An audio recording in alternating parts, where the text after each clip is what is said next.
ابو جہل کے بعد قریش کا سردار ابو سفیان کو بنایا گیا۔ یہ بنو امیہ سے تھے۔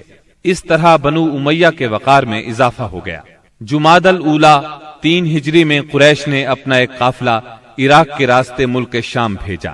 یہ راستہ نجد سے ہو کر شام جاتا تھا اور مدینے کے قریب سے نہیں گزرتا تھا۔ اس قافلے کی قیادت صفوان بن امیہ کر رہا تھا۔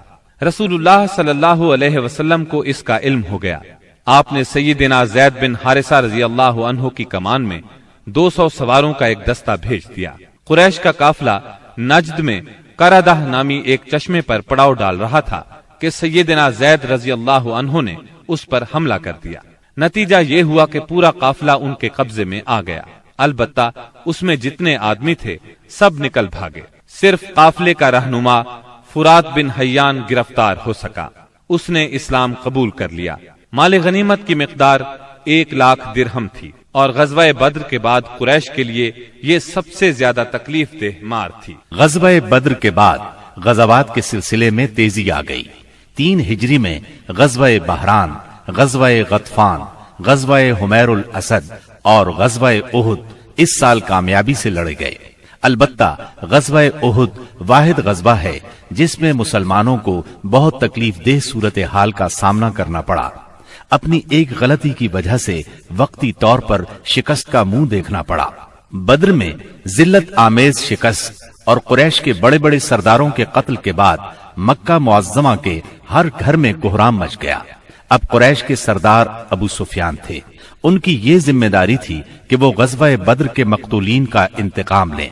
چنانچہ مشرکین نے بدر سے واپسی پر منت مانی کہ وہ جب تک مسلمانوں سے بدر کا انتقام نہیں لیں گے غسل جنابت نہیں کریں گے۔ ایک روز ابو جہل کا بیٹا اکرمہ مقتولین کے رشتہ داروں کو ساتھ لے کر ابو سفیان کے پاس گیا اور کہا، محمد نے ہماری قوم کو فنا کر دیا ہے۔ اب ہم نے تہیہ کر لیا ہے کہ مسلمانوں کا نام صفحہ ہستی سے حرف غلط کی طرح مٹا کر دم لیں گے۔ اس طرح قریش کے شعلہ فشاں شاعروں نے انتقام کی آگ کو خوب ہوا دی۔ اس طرح سارا عرب گویا آتش فشاں بن گیا۔ ادھر مسلمان بھی یہ بات اچھی طرح جانتے تھے کہ قریش مکہ اپنے 70 سرداروں کا انتقام ضرور لیں گے۔ چنانچہ مسلمان کفار مکہ کی سرگرمیوں سے باخبر رہنے کی پوری کوشش کر رہے تھے۔ شوال 3 ہجری میں رسول اللہ صلی اللہ علیہ وسلم کو اطلاع ملی کہ قریش کا لشکر مدینہ منورہ کی طرف بڑھ رہا ہے اور اس کی تعداد 3000 ہے۔ اس پر آپ نے صحابہ کرام رضی اللہ عنہم سے مشورہ کیا۔ اکثر مہاجرین اور تجربہ کار صحابہ نے مشورہ دیا کہ خواتین کو ایک محلے میں جمع کر دیا جائے اور شہر کے اندر رہ کر مقابلہ کیا جائے۔ عبداللہ بن ابی منافق نے بھی یہی رائے دی، لیکن نوجوان صحابہ کے ایک گروہ نے اس بات پر اصرار کیا کہ شہر سے نکل کر دشمن کا مقابلہ کیا جائے۔ دراصل یہ نوجوان صحابہ کم عمر ہونے کی وجہ سے غزوہ بدر میں شرکت نہیں کر سکے تھے، اس لیے ان پر جوش طاری تھا۔ نبی اکرم صلی اللہ علیہ وسلم گھر تشریف لائے اور زرہ پہن کر باہر تشریف لے گئے۔ اب لوگوں کو ندامت محسوس ہوئی کہ کیوں شہر سے باہر جا کر لڑنے کا مشورہ دیا۔ چنانچہ انہوں نے کہا، اگر آپ پسند فرمائیں تو شہر میں رہ کر دشمن سے مقابلہ کیا جائے۔ جواب میں آپ نے فرمایا، رسول کو زیبا نہیں کہ ہتھیار پہن کر بغیر قتال کے اتار دے۔ چنانچہ آپ 1000 کا لشکر لے کر مدینہ منورہ سے نکلے۔ اس کے بعد نبی صلی اللہ علیہ وسلم نے لشکر کو 3 حصوں میں تقسیم کیا۔ مہاجرین کا دستہ، اس کا پرچم سیدنا مصعب بن عمیر رضی اللہ عنہ کو عطا کیا۔ قبیلہ اوس کا دستہ، اس کا علم اسید بن حزیر رضی اللہ عنہ کو عطا فرمایا۔ تیسرا قبیلہ خزرج کا دستہ، اس کا علم حباب بن منذر رضی اللہ عنہ کو عطا فرمایا۔ پورا لشکر 1000 مردان جنگی پر مشتمل تھا، جن میں 100 زرہ پوش اور 50 شاہ سوار تھے۔ سیدنا ابن ام مکتوم رضی اللہ عنہ کو اس کام پر مقرر فرمایا کہ وہ مدینے کے اندر رہ جانے والے لوگوں کو نماز پڑھائیں گے۔ اس کے بعد کوچ کا اعلان فرمایا اور لشکر نے شمال کا رخ کیا۔ سیدنا سعد بن معاذ اور سعد بن عبادہ رضی اللہ عنہما زرہ پہنے نبی صلی اللہ علیہ وسلم کے آگے آگے چل رہے تھے۔ رات احد اور مدینے کے درمیان بسر کی طلوع فجر سے کچھ پہلے آپ پھر چل پڑے اور مقام شوط پہنچ کر نماز فجر ادا کی۔ اسی جگہ سے عبداللہ بن ابی منافق اپنے 300 ساتھیوں کے ساتھ الگ ہو گیا۔ اس نے یہ کہتے ہوئے مدینہ منورہ کا رخ کیا، آپ نے ہماری رائے کو کوئی اہمیت نہیں دی، اس لیے ہم واپس جاتے ہیں۔ اس بغاوت اور واپسی کے بعد رسول اللہ صلی اللہ علیہ وسلم نے باقی ماندہ لشکر کو لے کر، جس کی تعداد 700 تھی، دشمن کی طرف قدم بڑھایا۔ دشمن کا پڑاؤ آپ کے اور احد کے درمیان کئی سمت سے حائل تھا، اس لیے آپ نے دریافت کیا کہ کوئی آدمی ہے جو ہمیں دشمن کے پاس سے گزرے بغیر کسی قریبی راستے سے لے چلے۔ اس کے جواب میں ابو خیثمہ رضی اللہ عنہ نے عرض کیا، یا رسول اللہ، میں اس خدمت کے لیے حاضر ہوں۔ پھر انہوں نے ایک مختصر راستہ اختیار کیا۔ وہاں پہنچ کر نبی کریم صلی اللہ علیہ وسلم نے آگے بڑھ کر وادی کے آخری سرے پر واقع احد پہاڑ کی گھاٹی میں نزول فرمایا اور وہیں اپنے لشکر کا کیمپ لگوایا۔ سامنے مدینہ تھا اور پیچھے احد کا پہاڑ۔ اس طرح دشمن کا لشکر مسلمانوں اور مدینے کے درمیان حد فاصل بن گیا۔ یہاں پہنچ کر رسول اللہ صلی اللہ علیہ وسلم نے لشکر کی ترتیب و تنظیم قائم کی اور جنگی نقطہ نظر سے اسے کئی صفوں میں تقسیم فرمایا۔ ان کی کمان سیدنا عبداللہ بن جبیر بن نعمان رضی اللہ عنہ کے سپرد کی اور انہیں وادی کنات کے جنوبی کنارے پر واقع ایک چھوٹی سی پہاڑی پر، جو اسلامی لشکر کے کیمپ سے کوئی 150 میٹر جنوب مشرق میں واقع ہے اور اب جبل رومات کے نام سے مشہور ہے، تعینات فرمایا اور انہیں ہدایات دیتے ہوئے فرمایا، اگر تم لوگ دیکھو کہ ہمیں پرندے اچک رہے ہیں تو بھی اپنی جگہ نہ چھوڑنا یہاں تک کہ میں بلا بھیجوں، اور اگر تم دیکھو کہ ہم نے قوم کو شکست دی ہے اور انہیں کچل دیا ہے تو بھی اپنی جگہ نہ چھوڑنا یہاں تک کہ میں بلا بھیجوں۔ باقی لشکر کی ترتیب یہ تھی، دائیں جانب والے لشکر پر سیدنا منذر بن عمرو مقرر تھے اور بائیں جانب والے لشکر پر زبیر بن عوام اور ان کا معاون سیدنا مقداد بن اسود کو بنایا گیا۔ سیدنا زبیر کو یہ مہم بھی سونپی گئی کہ وہ خالد بن ولید کے شاہ سواروں کی راہ روکے رکھیں۔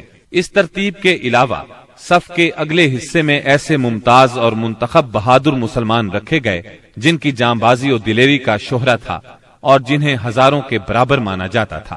یہ منصوبہ بڑی باریکی اور حکمت پر مبنی تھا، جس سے نبی کریم صلی اللہ علیہ وسلم کی فوجی قیادت کی عبقریت کا پتہ چلتا ہے اور ثابت ہوتا ہے کہ کوئی کمانڈر کیسا ہی بالیاقت کیوں نہ ہو، آپ سے زیادہ باریک اور باحکمت منصوبہ تیار نہیں کر سکتا۔ یہ تھی نبی کریم صلی اللہ علیہ وسلم کی لشکر کی ترتیب و تنظیم، جو 7 شوال 3 ہجری کی صبح عمل میں آئی۔ ادھر مشرکین نے بھی صف بندی ہی کے اصول پر اپنے لشکر کو منظم کیا تھا۔ ان کا سپہ سالار ابو سفیان تھا، جس نے قلب لشکر میں اپنا مرکز بنایا تھا۔ دائیں جانب خالد بن ولید سالار تھے، جو ابھی مشرک تھے، اور بائیں جانب کا سالار اکرمہ بن ابو جہل تھا۔ پیدل فوج کی کمان صفوان بن امیہ کے پاس تھی اور تیر اندازوں پر عبداللہ بن ربیہ مقرر ہوئے۔ جھنڈا بنو عبد الدار کی ایک چھوٹی سی جماعت کے ہاتھ میں تھا۔ اس کے بعد دونوں فریق آمنے سامنے اور قریب آ گئے اور لڑائی کا مرحلہ شروع ہو گیا۔ جنگ کے پہلے مرحلے کی ابتدا مشرکین کے علمبردار طلحہ بن ابی طلحہ سے ہوئی۔ اس نے مسلمانوں کو للکارا۔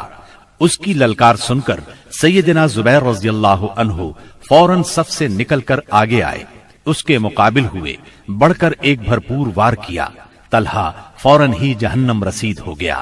طلحہ کے گرتے ہی جھنڈا اس کے بھائی عثمان نے اٹھا لیا اور مسلمانوں کو مقابلے کے لیے پکارا۔ اب سیدنا حمزہ رضی اللہ عنہ آگے بڑھے اور عثمان کے کندھے پر اس زور سے تلوار ماری کہ کمر تک اتر گئی۔ اس طرح قریش کے 12 علمبردار یکے بعد دیگرے قتل ہوئے۔ پھر عام لڑائی شروع ہوئی۔ گھمسان کی جنگ چھڑ گئی۔ اس میں مسلمانوں کا پلہ بھاری رہا۔ مشرکین شکست کھا کر بھاگ نکلے۔ انہیں جوش دلانے والی عورتیں بھی بھاگ کھڑی ہوئیں۔ مسلمانوں نے مشرکین کو گھیر لیا، انہیں مارنے لگے، ساتھ ساتھ مال غنیمت لوٹنے لگے۔ ایسے میں درے پر موجود 50 تیر اندازوں سے وہ غلطی ہو گئی جس نے لڑائی کا پانسا پلٹ دیا۔ ہوا یوں کہ نبی اکرم صلی اللہ علیہ وسلم نے ان 50 تیر اندازوں کو یہ ہدایت فرمائی تھی کہ اس درے کو کسی حال میں نہ چھوڑنا، لیکن جب مسلمانوں کو کامیابی ہوئی، کافر بھاگنے لگے اور مسلمان انہیں مارنے کاٹنے کے ساتھ ساتھ مال غنیمت بھی لوٹنے لگے، تو انہوں نے بھی درہ چھوڑ دیا اور مال غنیمت لوٹنے کے لیے دوڑ پڑے۔ تیر اندازوں کے سردار سیدنا عبداللہ بن جبیر رضی اللہ عنہ نے انہیں روکنے کی کوشش کی، لیکن وہ مال غنیمت کی طرف متوجہ ہو گئے۔ قریشی فوج میں خالد بن ولید موجود تھے۔ انہیں اللہ نے غضب کی جنگی مہارت عطا کی تھی۔ انہوں نے اپنی مہارت سے فوراً بھانپ لیا کہ موقع بہت اچھا ہے، مسلمانوں پر اس درے کی طرف سے حملہ کر دینا چاہیے۔ چنانچہ انہوں نے اپنے دستے کو ساتھ لیا اور چکر کاٹ کر درے تک پہنچ گئے۔ وہاں سیدنا عبداللہ بن جبیر رضی اللہ عنہ اور ان کے ساتھیوں کو شہید کر کے یہ لوگ پیچھے کی طرف سے مسلمانوں پر ٹوٹ پڑے۔ اس طرح مسلمان دونوں طرف سے گھیرے میں آ گئے۔ اس طرح 700 مسلمانوں کی فوج اچانک 3000 کے نرغے میں آ گئی۔ زبردست جنگ ہوئی، 70 صحابہ شہید ہو گئے، مسلمان منتشر ہو کر رہ گئے۔ اسلامی فوج کے علم بردار سیدنا مصعب بن عمیر رضی اللہ عنہ کی شکل و صورت رسول اللہ صلی اللہ علیہ وسلم سے بہت ملتی جلتی تھی۔ وہ شہید ہو گئے تو بعض لوگوں نے سمجھا رسول اللہ صلی اللہ علیہ وسلم شہید ہو گئے۔ اس خبر سے اسلامی فوج بد دل ہو گئی، ان میں سراسیمگی پھیل گئی، وہ مایوس ہو گئے۔ بڑے بڑے بہادروں کی طاقت جواب دے گئی۔ کچھ دیر بعد اتفاق سے کعب بن مالک رضی اللہ عنہ نے رسول اللہ صلی اللہ علیہ وسلم کو دیکھ لیا۔ وہ بلند آواز سے پکارے، مسلمانوں، رسول اللہ صلی اللہ علیہ وسلم زندہ ہے۔ مسلمان اس طرف لپکے اور آپ کو حلقے میں لے لیا۔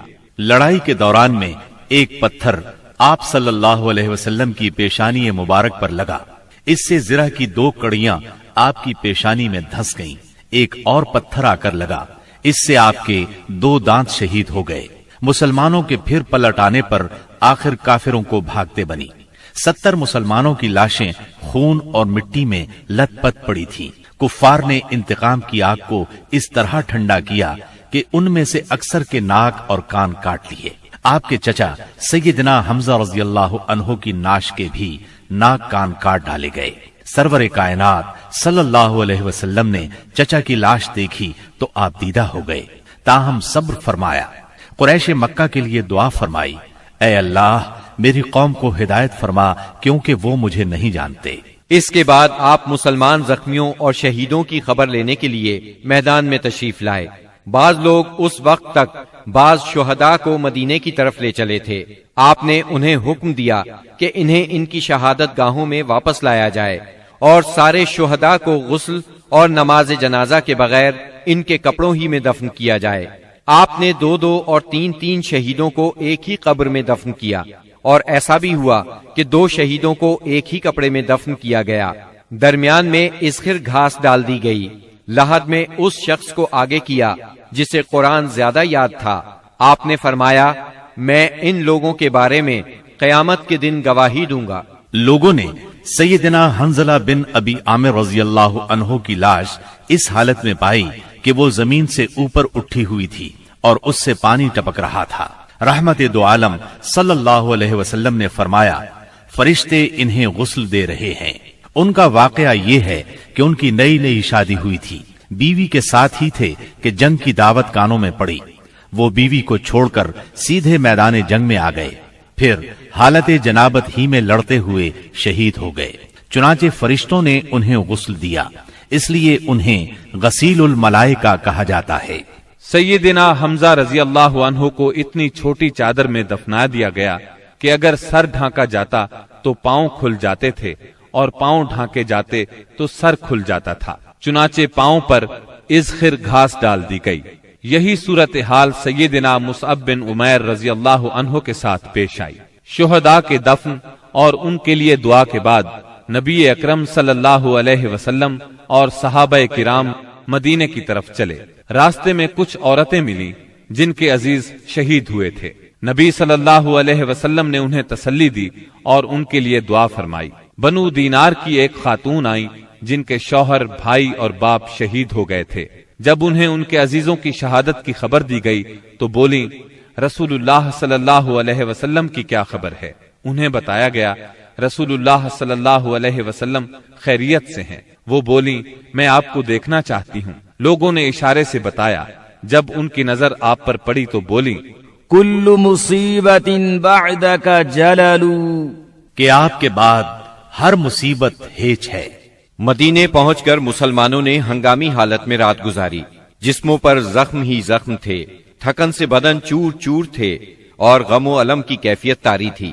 اس کے باوجود وہ مدینے کا پہرا دیتے رہے اور رسول اللہ صلی اللہ علیہ وسلم کی پہرے داری کرتے رہے۔ ادھر رسول اللہ صلی اللہ علیہ وسلم نے محسوس کیا کہ دشمن کی نقل و حرکت پر نظر رکھنا ضروری ہے تاکہ وہ مدینے کا رخ کریں تو ان سے کھلے میدان ہی میں دو دو ہاتھ کر لیے جائیں۔ چنانچہ صبح ہوئی تو آپ نے اعلان فرمایا دشمن سے مقابلے کے لیے چلنا ہے، اور صرف وہی آدمی جا سکتا ہے جو احد کی لڑائی میں شریک تھا۔ اس پر لوگوں نے کہا ہم نے بات سنی اور مانی۔ چنانچہ سب لوگ مدینہ منورہ سے روانہ ہوئے۔ آپ نے 8 میل دور ہمراء الاسد کے مقام پر پہنچ کر پڑاؤ ڈالا۔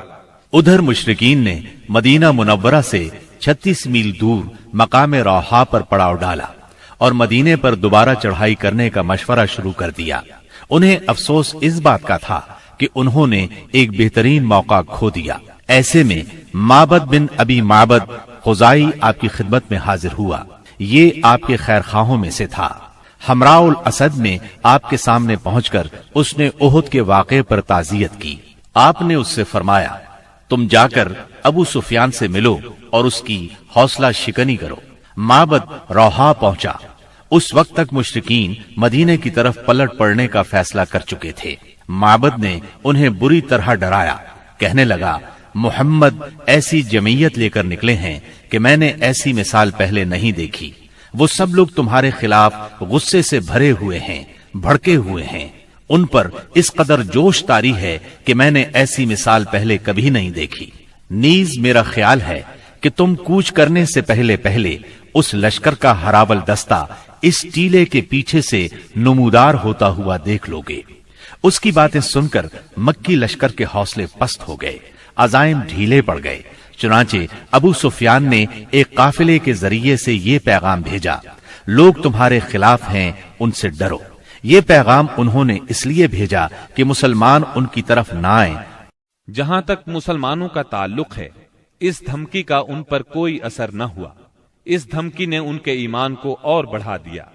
اللہ تعالی سورہ آل عمران کی آیت 173 میں فرماتے ہیں فاخشوهم فزادهم ایمانا وقالوا حسبنا اللہ ونعم الوکیل فانقلبوا بنعمة من اللہ وفضل لم